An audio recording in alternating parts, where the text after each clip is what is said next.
Honolulu, the Los Angeles Times declared the Republican Party almost extinct in Hawaii in November 2017. Less than a year later, that claim isn't holding up. In fact, the Hawaii GOP could be a blueprint for other state parties back on the mainland. Shortly after the LA Times declaration, locals in Hawaii realized they needed to step up if they wanted to steer their state away from insolvency and economic collapse. For years, the Hawaii GOP suffered from neglect and a stranglehold of aging party officials who stubbornly refused to change the party's direction.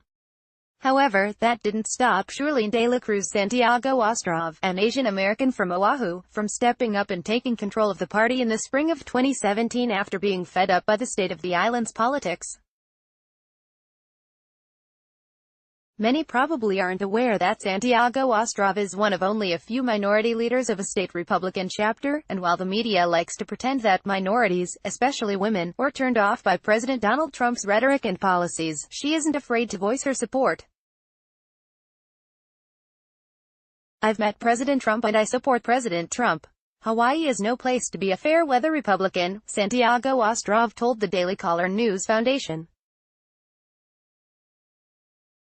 Supporting the president isn't enough. Santiago Ostrov needed to rebuild the party with a coherent agenda and strategy for electing candidates at a time when Republicans exert virtually no influence in the state legislature or governor's office. Santiago Ostrov also has the unfortunate distinction of being the only Republican state party in the country without an elected member of a state senate. Although it's not receiving the same kind of national attention as others, Hawaii has an important midterm election in the fall that will give Santiago Ostrov an opportunity to wrestle away some power from state Democrats, who have embraced one of the most radical agendas in the entire country. "Our new Republican Party is a party that's raised money, paid off our debt and headquarters, something many state parties on the mainland can't say they've accomplished, recruited candidates and come up with a plan," said Santiago Ostrov. "After the primary we will unveil our contract with Hawaii, which is based on Newt Gingrich's 1994-style contract with America. Admittedly, it's not easy, but we are doing what it takes to win in November, despite being a state with the highest cost of living in the country, the highest proportional homeless population, one of the highest tax rates, and consistently rated the worst state to start a business. Fielding candidates who can articulate an alternative vision to Hawaiian voters can prove difficult. As a state without a racial majority, the Hawaii GOP looks to field candidates who can connect with the island's diverse population while also staying committed to the party's principles.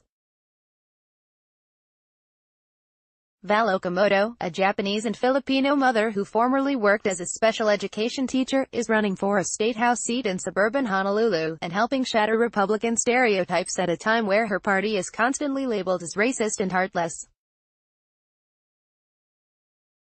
"I feel that I represent what the heart of Mililani is: family, work ethic, education and service," Okamoto told the DCNF.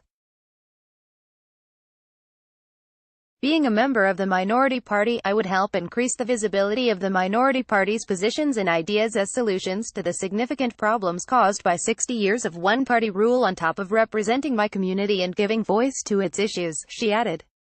Another sign of life for the party: money. Thanks to the party's finance chairman Mark Blackburn, donors on the island are starting to believe change is possible and are willing to start contributing to make it happen.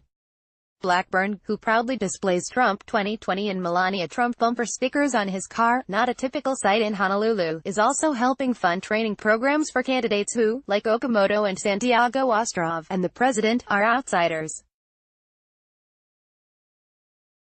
Leading that training program are State House Minority Floor Leader Gene Ward and former state legislator and Waikiki hotelier Jane Tatabuit. "The Democrats have everything in their favor," said Tatabuit.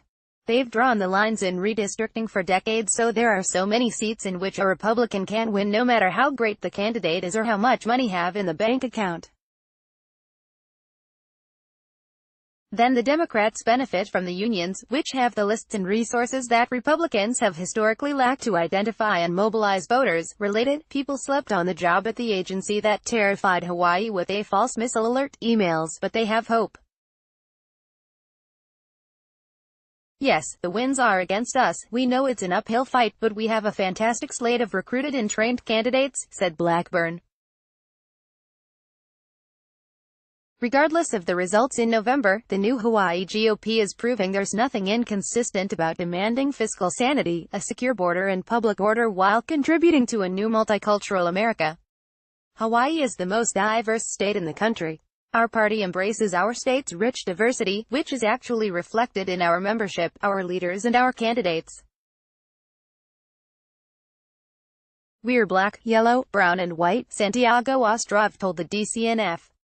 Follow Joe on Twitter. Content created by the Daily Caller News Foundation is available without charge to any eligible news publisher that can provide a large audience.